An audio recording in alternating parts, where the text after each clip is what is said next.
Hello everyone, कैसे हैं आप सभी लोग। आशा करती हूँ आप सभी बहुत अच्छे होंगे। मेरा नाम है रितु चौधरी और मैं आप सभी के लिए लेकर आ गई हूँ रीजनिंग की क्लास, जिसमें हम करने वाले हैं मिक्स्ड क्वेश्चन। यानी कि ये जो क्लास होगी ये एक तरह से आपका प्रैक्टिस सेट नंबर 1 होगा।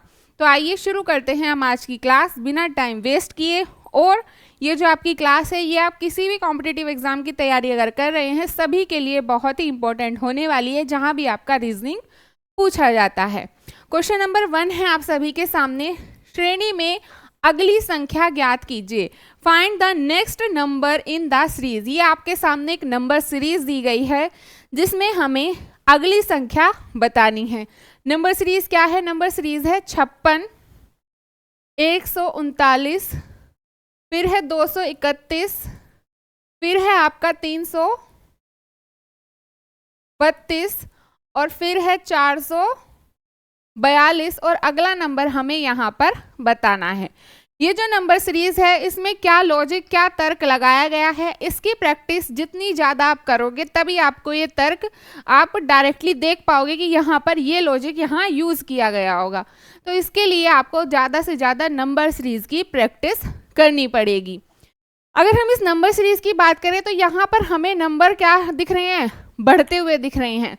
तो हो सकता है कि यहाँ पर कुछ ऐड किया गया होगा, कुछ यहाँ पर जोड़ा गया होगा। तो सबसे पहले हम यहाँ पर क्या देखते हैं, इनके बीच का अंतर निकालते हैं कि इनके बीच का अंतर कितना कितना आ रहा है। सबसे पहले हम बात करते हैं 56 और 139 के बीच की। 9 में से 6 गए 3 और ये 8, यानी कि इनके बीच का जो अंतर है वो है 83, यानी 56 में 83 जोड़ा गया है, तब आपका आया है 139। अब अगर हम बात करें 139 और 231 के बीच का अंतर, 11 में से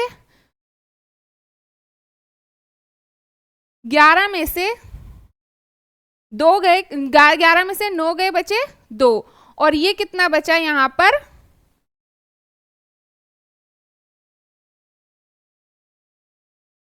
92। कितना बचेगा यहाँ पर?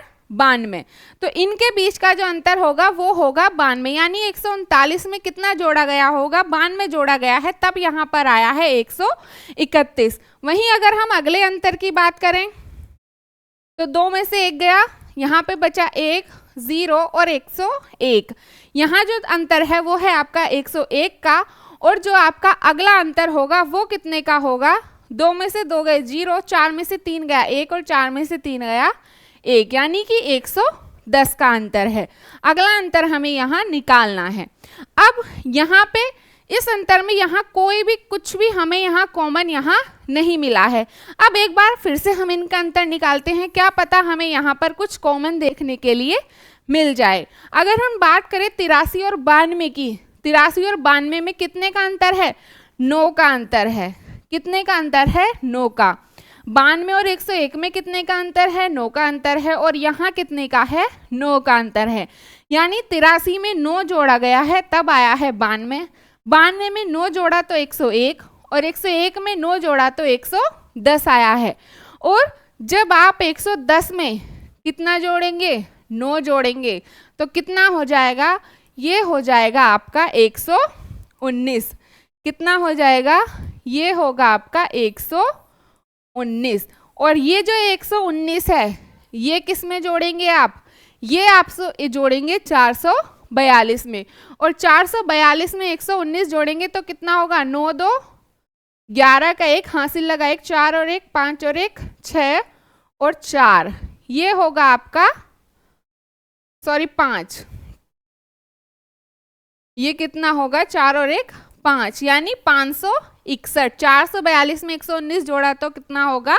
561। यानी कि जो संख्या हमसे ज्ञात करने के लिए, निकालने के लिए कही गई है वो है आपकी 561। तो 561 ऑप्शन में कहाँ है? 561 है ऑप्शन नंबर 3। यानी कि इस नंबर सीरीज का अगला जो नंबर होगा वो होगा 561। अगला सवाल है, अंग्रेजी शब्दकोश के अनुसार निम्नलिखित शब्दों को पुनर्व्यवस्थित करने के बाद कौन सा शब्द आखिरी होगा?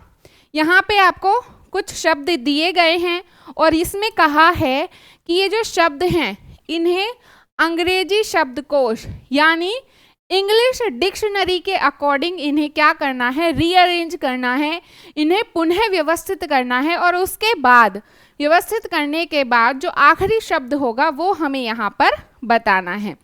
तो इंग्लिश डिक्शनरी आप सभी को देखनी जो है वो आती होगी। इंग्लिश डिक्शनरी में क्या किया गया होता है, अल्फाबेटिकली जितने भी वर्ड्स हैं वो आपको दिए गए होते हैं। सबसे पहले पता है कि कोई भी वर्ड ए से स्टार्ट होता है तो आपको सबसे पहला जो वर्ड होगा वो ए से स्टार्ट होगा, यानी कि जितने भी वर्ड हैं वो ए वाले आएंगे सबसे पहले, और उसके बाद जो सेकंड लेटर ए के बाद होगा वो ए होगा, यानी कि जितने भी वर्ड हैं वो डबल ए वाले होंगे, फिर ए बी वाले होंगे, फिर ए बी सी वाले होंगे, फिर ए बी सी, यानी कि इसी तरह से अल्फ़ाबेटिकल ऑर्डर में क्या दिए गए होते हैं, हमारे वर्ड दिए गए होते हैं इंग्लिश डिक्शनरी में, अंग्रेजी शब्दकोश में। तो उसी के आधार पर इन शब्दों को हमें क्या करना है, व्यवस्थित करना है। यहाँ सबसे पहले हम देखते हैं कि इनका जो फर्स्ट लेटर है वो क्या है, सेम है। चारों में फर्स्ट लेटर क्या है, डब्ल्यू होगा। फिर हम सेकंड लेटर देखें तो ई है, यहाँ भी ई है, यहाँ भी ई है, लेकिन यहाँ पे क्या है, यहाँ पे है ए। तो सेकंड लेटर यहाँ ए है और ए क्या होता है, ई से पहले आएगा डिक्शनरी में। तो ये जो वर्ड होगा ये हमारा कौन से नंबर पे होगा, सबसे पहले नंबर पे होगा। अब हमारे पास जो शब्द बचते हैं वो हैं 3। अब हम इनका थर्ड लेटर चेक करते हैं। यहाँ है ए, यहाँ है ए और यहाँ है ए, यानी तीनों में जो थर्ड लेटर है वो क्या है, वो ए है। इसके बाद हम अगला लेटर देखते हैं। यहाँ कितना क्या है, टी है, यहाँ भी टी है, लेकिन यहाँ क्या है, एल है। जो फोर्थ लेटर है वो क्या है, एल, और इनमें जो फोर्थ लेटर है वो क्या हो है, टी है। तो टी से पहले क्या आता है, एल आता है। तो इसीलिए ये जो शब्द होगा ये होगा हमारा दूसरे नंबर पर।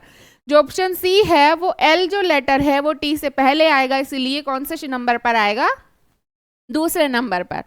अब अगला शब्द देखते हैं हम, अगला लेटर देखते हैं। तो अगला लेटर यहाँ है एल और यहाँ है एच, एल और एच। तो एल से पहले क्या आता है, हमेशा एल से पहले एच आता है। क्या आता है अल्फाबेट में, एल से पहले एच आता है। तो इसीलिए जो ये आपका, ये कौन सा होगा, ये होगा आपका दूसरा, और ये जो हो जाएगा ये होगा आपका तीसरा नंबर। क्यों, क्योंकि यहाँ पर एच दिया गया है आपका लेटर। अब बचा ये वाला, तो ये आपका फोर्थ हो जाएगा, यानी कि जो आखिरी शब्द होगा वो आपका नंबर 1 ऑप्शन आपका होने वाला है। ये आपका सबसे आखिरी शब्द होगा अगर हम इन्हें इंग्लिश डिक्शनरी के अकॉर्डिंग रीअरेंज करते हैं, पुनर्व्यवस्थित करते हैं। तो ये आपको ध्यान रखना है कि अगर शुरू के लेटर सब में सेम आ रहे हैं तो उससे अगला लेटर चेक करेंगे, वो भी सेम है तो उससे अगला लेटर चेक करेंगे। इस तरह से आप इसे अंग्रेजी शब्दकोश के अकॉर्डिंग यहाँ पर व्यवस्थित करेंगे। नेक्स्ट है, कूट भाषा में यदि ग्लोब को ये लिखा जाए तो उसी भाषा में रैपिड को कैसे कूटबद्ध किया जाता है। यानी ये क्वेश्चन है आपका कोडिंग डिकोडिंग का।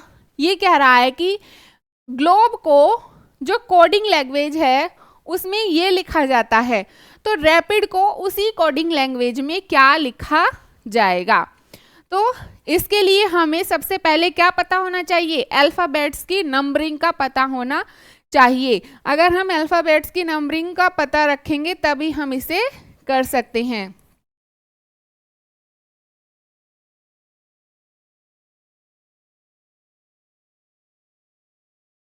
ये आपको याद होने चाहिए।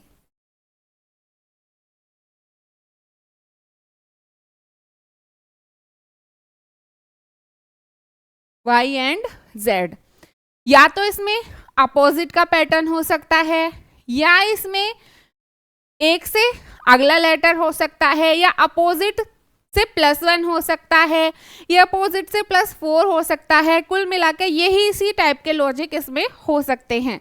तो आइए देखते हैं कि इसमें यहाँ पर हमारा क्या लॉजिक दिया गया है। वर्ड क्या है हमारे पास, वर्ड है हमारा ग्लोब। ग्लोब वर्ड है जिसे लिखा गया है TOB, TOLYV, TOLYV, और हमें रैपिड का कोडिंग करना है इसी लैंग्वेज में, यानी इसी सेम लॉजिक के अकॉर्डिंग हमें रैपिड को क्या करना है, कोडिंग करना है इसे। तो ये देखते हैं जी कहाँ पर है, जी ये रहा, और टी कहाँ है, तो टी जी के बिल्कुल अपोजिट में है, तो ये क्या है, यहाँ अपोजिट है जी के टी। वहीं एल की बात करें तो एल ये है और एल के अपोजिट में है ओ, तो यहाँ पर क्या है, ओ और एल, बी के अपोजिट में है वाई और ई के अपोजिट में है वी। तो यहाँ कौन सा लॉजिक लगाया गया है, क्या तर्क यूज किया गया है, तो यहाँ विपरीत, ये क्या है, एक दूसरे के विपरीत हैं। यहाँ पर जो तर्क यूज किया गया है वो विपरीत का किया गया है, यानी एक दूसरे के अपोजिट हैं। तो यहाँ हम बात करें आर के अपोजिट क्या होगा, आई, ए के अपोजिट क्या होगा, जेड, पी के अपोजिट होगा के, आई के अपोजिट होगा आर, और डी के अपोजिट होगा डब्ल्यू, यानी आई जेड के आर डब्ल्यू। जो वर्ड है रैपिड उसे कोड भाषा में अगर हम लिखेंगे तो क्या होगा, आई जेड के आर डब्ल्यू। कहाँ है, तो ऑप्शन नंबर 1 है। अगर आपको ये पता चल गया कि विपरीत का है तो रैपिड यानी आई, तो आई से जहां जो भी वर्ड आपका स्टार्ट हो रहा है तो वही आपका आंसर होगा। अगर बाकी ऑप्शन भी आई से दिए गए हैं तो आपको आगे चेक करना है, लेकिन अगर एक ही ऑप्शन यहाँ दिया गया है तो उसी पर आप टिक करके आगे बढ़ जाएंगे, अपना टाइम यहाँ वेस्ट नहीं करेंगे। नेक्स्ट है, दिए गए विकल्पों में से असंगत शब्द, संख्या, अक्षर, युग्म वाले विकल्प का चयन कीजिए, यानी select the option the odd word number letter pair from the given option. यहाँ आपको 4 ऑप्शन दिए गए हैं, जिसमें से जो एक ऑप्शन है वो इन 4 में से अलग है, बाकी ऑप्शन एक दूसरे से क्या है, मिलते जुलते हैं। तो वही हमें यहाँ बताना है कि वो कौन सा ऑप्शन है जो इन चारों में से क्या है, अलग है। तो यहाँ हम बात करें रिसीव की, तो रिसीव का मतलब क्या होता है, रिसीव का मतलब होता है प्राप्त करना। रिसीव का क्या मतलब होता है, रिसीव का मतलब होता है प्राप्त करना, किसी चीज को रिसीव करना, किसी चीज को प्राप्त करना। वहीं अगर हम बात करें ग्रांट की, तो ग्रांट का मतलब क्या होता है, अनुदान देना। ग्रांट का मतलब होता है अनुदान देना या फिर दान देना, ये मतलब है यहाँ ग्रांट का। और ऑफर का मतलब क्या होता है, किसी पर्सन को हमें ने कोई चीज क्या की है, ऑफर की है, कोई प्रस्ताव दिया है हमने, कोई प्रपोजल दिया है हमने, तो क्या है यहाँ प्रस्ताव देना, यानी कि ये भी किससे रिलेटेड है, एक तरह से ये भी देने से ही संबंधित है। प्रस्ताव या प्रपोजल, तो ये भी किससे रिलेटेड है, देने की यहाँ भी बात हुई है। और गिव मतलब क्या होता है, गिव मतलब भी क्या होगा, ये हमारा गिव मतलब भी यहाँ पर होगा देना। गिव मतलब भी क्या है, यहाँ देना। तो ग्रांट अनुदान देना या दान देना, ऑफर प्रस्ताव देना किसी को या किसी चीज का प्रपोजल देना किसी को, और गिव यानी कि देना। तो ये जो तीनों शब्द हैं, ये तीनों शब्द किससे संबंधित हैं, ये तीनों शब्द संबंधित है गिविंग, यानी कि देने से संबंधित हैं। किससे संबंधित हैं ये तीनों शब्द, ये तीनों शब्द हमारे देने से संबंधित हैं। तो यहाँ पे जो सबसे अलग है, जो ऑड है, वो कौन सा है, वो है आपका रिसीव, क्योंकि ये बात कर रहा है प्राप्त करने की। ये यहाँ पर इन चारों में सबसे अलग होने वाला है। अगला जो क्वेश्चन है वो है आपका डायरेक्शन एंड डिस्टेंस का। किसका है अगला क्वेश्चन, डायरेक्शन एंड डिस्टेंस का है। क्या कह रहा है, जैसे जैसे क्वेश्चन में यहाँ डायरेक्शन दी जाएंगी उसी को साथ के साथ आपको यहाँ पर बनाते हुए चलना है।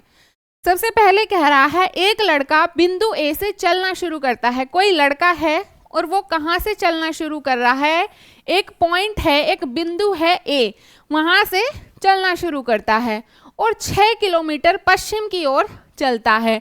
किधर चलता है, पश्चिम की ओर चलता है। इसके लिए आपको डायरेक्शन पता होनी चाहिए, east, west, north and south, यानी कि पूर्व, पश्चिम और उत्तर, और ये कौन सी होगी, ये होगी आपकी दक्षिण। तो ये कौन सी डायरेक्शन में चल रहा है, 6 किलोमीटर पश्चिम चल रहा है, यानी कि इधर चल रहा है। तो ये कितना चल रहा है इधर, ये चला यहाँ 6 किलोमीटर, ठीक है। और 6 किलोमीटर की ओर चलता है, बाएं मुड़ता है और 8 किलोमीटर चलता है। यहाँ से किधर मुड़ता है, बाएं मुड़ता है। बाएं मुड़ने का मतलब है एंटी क्लॉकवाइज चलना, यानी कि जो घड़ी की जो सुई जिस तरफ चलती है उसके उल्टी ओर चलना, घड़ी के विपरीत चलना है। अगर आपसे कहता है बाएं मुड़ना है तो इसका मतलब है घड़ी के विपरीत हमें चलना है।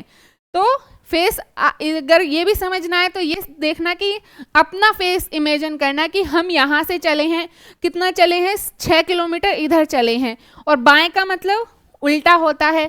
तो अगर हमारा फेस इधर है तो उल्टा किधर जाएंगे, हम इधर जाएंगे।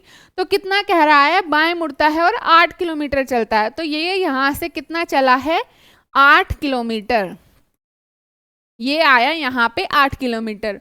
और फिर से बाएं मुड़ता है और 6 किलोमीटर चलता है। फिर से क्या मुड़ रहा है, ये बाएं मुड़ रहा है। फिर से बाएं मुड़ा और कितना चला, 6 किलोमीटर। कितना चला है, 6 किलोमीटर। वह फिर 2 किलोमीटर उत्तर की ओर चलता है। किधर चलता है, 2 किलोमीटर उत्तर की ओर। तो उत्तर कहाँ होगा, ऊपर होगा, यानी कि नॉर्थ। तो 2 किलोमीटर हमने ये यहाँ चला दिया, 2 किलोमीटर उत्तर की ओर चला। और बाएं मुड़ता है और 2 किलोमीटर चलता है। ये फिर से बाएं मुड़ता है और कितना चलता है, 2 किलोमीटर चलता है, यानी कि फिर से ये यहाँ कितना मुड़ा है, 2 किलोमीटर चला है बाएं मुड़ने के बाद। दाएं मुड़ता है और 6 किलोमीटर चलता है। अब किधर मुड़ता है, ये दाएं मुड़ता है और कितना चलता है, 6 किलोमीटर चलता है। तो दाएं मुड़ा और ये कितना चला है, ये चला है आपका 6 किलोमीटर। ये कितना है, 6 किलोमीटर। आगे उसने कहा है अंत में वह फिर से दाईं ओर मुड़ता है और 10 किलोमीटर चलता है। यहाँ पहुँचने के बाद ये फिर से दाईं ओर मुड़ता है और कितना चलेगा, 10 किलोमीटर चलेगा। ये पूरी डिस्टेंस कितनी थी, 8 किलोमीटर। 2 किलोमीटर ये यहाँ चली और 6 किलोमीटर यहाँ चली, पूरी कितनी हो गई, 8 किलोमीटर। ये टोटल डिस्टेंस कितनी है, 6 किलोमीटर। 6 किलोमीटर में से 2 किलोमीटर ये डिस्टेंस इसने यहाँ चल ली, यानी कि ये यहाँ कितनी डिस्टेंस चली है, ये यहाँ से ये 2 किलोमीटर डिस्टेंस ये यहाँ चल चुका है। ये कितनी है, 2 किलोमीटर है। और टोटल वो 10 किलोमीटर चल रहा है। तो इस पॉइंट से वो चल रहा है कितनी, बी पॉइंट पर पहुंचता है और कितनी डिस्टेंस चलता है, बी पॉइंट पर पहुंचता है और 10 किलोमीटर की जो दूरी है उसे वो पूरी करता है। लेकिन ये दूरी यहाँ से और यहाँ तक की है 10 किलोमीटर। अब उसने हमसे पूछा है ए से बी कितनी दूरी पर है, यानी ए और बी की दूरी उसने हमसे यहाँ पूछी है। अब आप बहुत से बच्चे की ए से बी की दूरी पूछी है तो 10 किलोमीटर चला है, 10 किलोमीटर लगाया और आगे निकल गए। लेकिन नहीं, ये 2 किलोमीटर तो यहाँ पर पूरा कर चुका है। तो ये यहाँ से और यहाँ की जो डिस्टेंस हुई वो कितनी हो गई, 8 किलोमीटर। 10 किलोमीटर में से 2 किलोमीटर माइनस करेंगे तो 8 किलोमीटर चला है वो ए से बी तक। ठीक, ये बात आपको समझ में आ गई होगी। क्यों चला है, क्योंकि वो 2 किलोमीटर डिस्टेंस यहाँ पर चल चुका है। तो ये डिस्टेंस तो उसने कवर कर ही ली है, तो इसीलिए उसने कितना चला है, 8 किलोमीटर। यानी कि ए से जो बी की दूरी है वो कितनी होगी, वो आपकी 8 किलोमीटर होने वाली है। नेक्स्ट क्वेश्चन है आपके सामने, निम्नलिखित 5 में से 4 किसी निश्चित तरीके से समान है। यहाँ आपको 5 शब्द दिए गए हैं, इनमें से कोई 4 जो है वो एक समान है और इसीलिए एक समूह बनाते हैं। वह कौन सा है जो उस समूह से संबंधित नहीं है? हमें ये बताना है कि इनमें से कौन सा एक समूह से अलग है। बाकी सब एक साथ हैं और एक इनमें से अलग है, वही हमें यहाँ पर बताना है कि इनमें से कौन सा अलग है।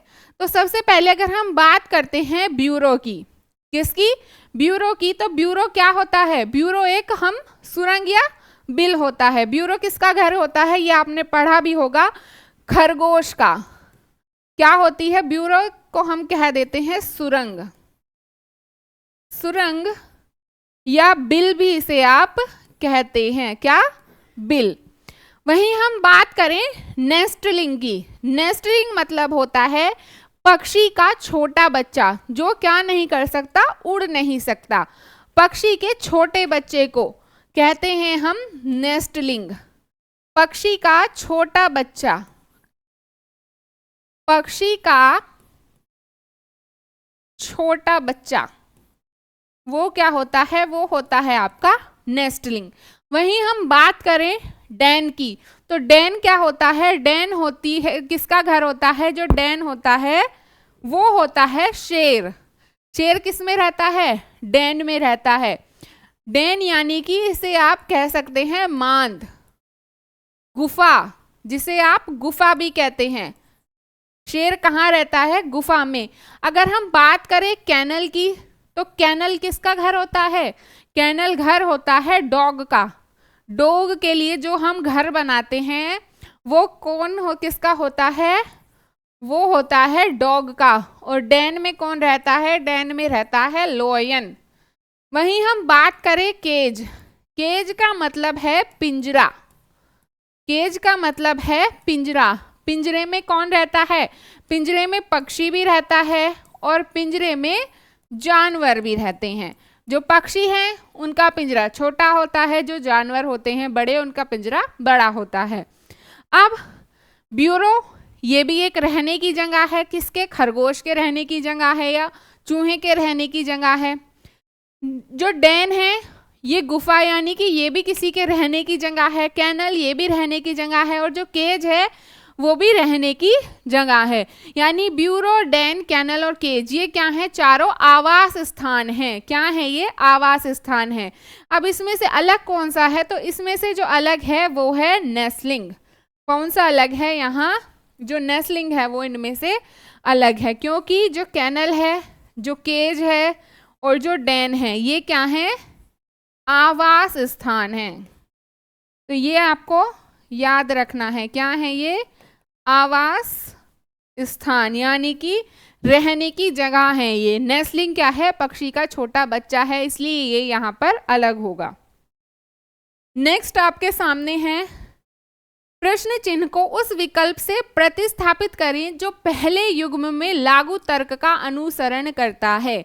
यानी कि यहाँ जो पहले जो नंबर हमें यहाँ दिए गए हैं, यहाँ जो लॉजिक अप्लाई हो रहा है वही लॉजिक का यूज हमें यहाँ करना है और ये नंबर हमें यहाँ बताना है सेम लॉजिक का यूज करके। नंबर क्या है?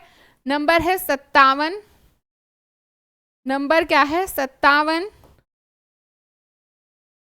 रेशियो 36 और जो हमें बताना है वो कितना है? 72 रेशियो यहाँ वाला नंबर हमें बताना है। अब इसमें क्या लॉजिक हम यूज कर सकते हैं ये हमें देखना है।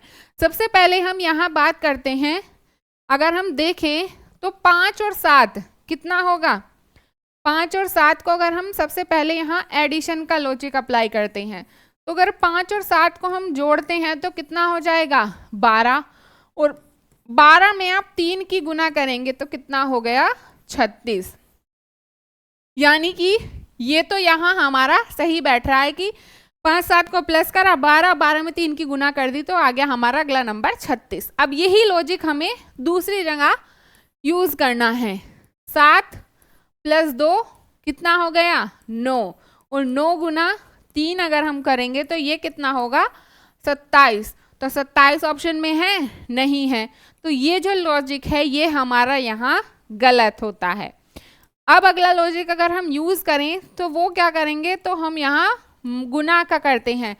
5 गुणा 7, 5 मल्टीप्लाई 7 कितना होगा 35, और 35 में 1 जोड़ा तो कितना आ गया 36। तो ये यहाँ पर सही है। और अगला हम देखें तो 7 गुना 2 कितना है 14, और 14 में 1 जोड़ा तो ये कितना आया है 15। तो क्या 15 में है ऑप्शन में, तो हाँ 15 ऑप्शन में है। तो ये जो लॉजिक है ये हमारा यहाँ पर सही होने वाला है। कौन सा लॉजिक, ये वाला जो तर्क है, ये तर्क यहाँ हमारा बिल्कुल सही है। यानी कि यहाँ जो तर्क लगाया गया है वो 5 गुणा 7 करके उसमें 1 जोड़ा गया है, वही तर्क अगले में हम यहाँ यूज करेंगे। ये आपको तभी पता चलेगा जब आप इस तरह के क्वेश्चनों की प्रैक्टिस ज़्यादा से ज़्यादा करेंगे। अगला क्वेश्चन है, एक पंक्ति में व्यक्ति ए पी और क्यू के ठीक मध्य में खड़ा है। यहाँ एक व्यक्ति है ए। जो भी यहाँ ऐसे क्वेश्चन होंगे उन्हें आप लाइन टू लाइन साथ के साथ करते हुए चलेंगे। एक व्यक्ति है ए और वो पी और क्यू के ठीक मध्य में है, यानी कि कोई 2 व्यक्ति हैं, एक है पी और एक है आपका क्यू। और इसने कहा है कि जो ए है वो बिल्कुल इनके बीच में है, यानी कि पी क्यू के बीच में है। जितनी डिस्टेंस पी ए के बीच में है उतनी ए और क्यू के बीच में है। पी पंक्ति के आरंभ से 15वें स्थान पर है। ये कह रहा है कि जो पी है जहां से लाइन स्टार्ट हो रही है, स्टार्ट यहां से लाइन स्टार्ट हुई है और जो पी है वो 15वें स्थान पर है, जहां से लाइन की शुरुआत हुई है वहां से 15वें स्थान पर है। और जो क्यू है वो पंक्ति के अंत से 15वें स्थान पर है, और जो व्यक्ति क्यू है वो भी 15वें स्थान पर है, लेकिन कहां से, अंत से, लाइन के एंड से 15वें स्थान पर है। पी लाइन के शुरुआत से 15वें स्थान पर है, क्यू एंड से 15वें स्थान पर है। आगे उसने कहा है पी और ए के बीच में 3 व्यक्ति हैं। ये कह रहा है कि जो पी है और ए है उनके बीच में कितने व्यक्ति हैं, 3 व्यक्ति हैं। जब P और A के बीच में 3 व्यक्ति हैं तो Q और A के बीच में भी 3 ही व्यक्ति होंगे। अब आप कहोगे कि क्यों 3 व्यक्ति होंगे, क्योंकि उसने ऊपर सीधे सीधे कहा है कि जो A है वो P और Q के ठीक मध्य में है, यानी कि P और Q के बिल्कुल बीच में है। अगर मैं यहाँ बीच बोर्ड के बीच में खड़ी हूँ तो मेरे इधर भी इतनी जगह है और इधर भी इतनी जगह है। अगर कोई व्यक्ति इधर खड़ा, एक व्यक्ति को मैं इधर खड़ा करती हूँ और एक को इधर, तो भी बीच में क्या है, बीच में बराबर जगह है। अगर मैंने बीच में 2 व्यक्ति खड़े किए हैं इधर अपने इधर की साइड, तो इधर की साइड भी कितने खड़े होंगे, 2 ही खड़े होंगे, क्योंकि मैं कहाँ खड़ी हूँ, बोर्ड के बिल्कुल सेंटर में खड़ी हूँ। तो इसी तरह ए जो है वो पंक्ति के बीच में है, तो ए और क्यू के बीच में भी कितने व्यक्ति होंगे, 3 व्यक्ति होंगे, क्योंकि इसने कहा है पी और ए के बीच में 3 व्यक्ति हैं। अब उसने हमसे पूछा क्या है कि पंक्ति में कुल कितने व्यक्ति हैं, यानी how many people are there in the row, यानी कि इस लाइन में टोटल व्यक्तियों की संख्या हमें यहाँ बतानी है। अब स्टार्टिंग से पी कौन से स्थान पर है, 15 पर है, तो 15 व्यक्ति यहाँ तक हो गए। पी 15 पर है तो 15 व्यक्ति ये हो गए, और क्यू एंड से 15 पर है तो 15 हमारे ये हो गए। अब पी और ए के बीच में 3 व्यक्ति हैं, तो 3 हमने ये लिखे, और ए और क्यू के बीच में 3 व्यक्ति हैं तो 3 ये लिखे, और एक कौन है, एक है ए। तो ये कितने हो गए, 15 और 15 30, 30 और 6 36, और 1 37। तो कुल व्यक्ति जो इस पंक्ति में होंगे वो कितने हैं, 37 हैं, यानी कि ऑप्शन ए यहाँ पर आपका बिल्कुल सही होने वाला है। नेक्स्ट क्वेश्चन क्या है, नेक्स्ट क्वेश्चन है आपका ब्लड रिलेशन से। सी बी की पुत्र वधू है। जो सी है वो क्या है, बी की पुत्रवधू है, यानी कि बी के लड़के की वाइफ है। एक व्यक्ति है बी। अब ये हमें यहाँ क्लियर नहीं है कि ये मेल है या फीमेल है, लेकिन इसने कहा है कि जो सी है वो बी की पुत्रवधू है, यानी कि जो सी है वो कौन है, बी की पुत्रवधू, यानी कि ये फीमेल है। ये कौन है, फीमेल है, पुत्रवधू है यानी कि लड़के की पत्नी है, जिसकी इकलौती पुत्री डी है, जिसकी इकलौती पुत्री डी है। किसकी इकलौती पुत्री, बी की। जो बी है उसकी इकलौती पुत्री है कौन, डी। ये कौन है, इसकी लड़की है, इसकी पुत्री है। डी इसकी इकलौती पुत्री है, यानी कि एक ही लड़की है, और ये कौन है, लड़के की वाइफ है। आगे इसने कहा है सी का डी की पुत्री से क्या संबंध है, डी की पुत्री, यानी कि यहाँ डी की भी कोई एक लड़की है। कौन है, लड़की, डी की लड़की है। अब पूछा क्या है उसने पूछा है कि सी का डी की पुत्री से क्या संबंध है, यानी कि ये जो व्यक्ति है सी, इसका जो डी की लड़की है उससे क्या संबंध है, यानी कि जो सी है वो डी की लड़की से कैसे संबंधित है। अब देखो सी की लड़की है डी और सी की ये बहू है डी, तो यानी कि इसके भाई की क्या हुई, पत्नी हुई सी। अब इसकी जो लड़की है वो इससे कैसे संबंधित है, सी की क्या लगेगी, ये भांजी लगेगी, क्योंकि ये किसकी लड़की है, सी की जो पति है उनकी बहन की लड़की है, तो ये क्या लगी, मामी लगी। इसका क्या कनेक्शन है, मामी, मामी लगी सी डी की लड़की की, तो मामी यहाँ ऑप्शन में नहीं है, तो ये होगा आंट। क्या कनेक्शन होगा, आंट। जो सी है वो डी की पुत्री की मामी लगेगी, यानी जो ऑप्शन ए है आंट, यहाँ पर वो आपका सही होने वाला है। नेक्स्ट जो क्वेश्चन है, नीचे दी गई श्रृंखला में कितनी संख्याओं के युग्म में प्रत्येक के बीच 3 का अंतर है। यहाँ पे हमें संख्या कुछ नंबर दिए गए हैं, इनमें से ये बताना है कि ऐसे कितने पेयर हैं जिनके बीच 3 का अंतर है, ये हमें बताना है। तो यहाँ देखते हैं कि ऐसे कितने नंबर हैं जिनके बीच कितने कितने का अंतर होगा, जिनके बीच 3 का अंतर होगा। 9 7 नहीं है, 7 और 4, 7 और 4 के बीच में कितने का अंतर है, 3 का अंतर है।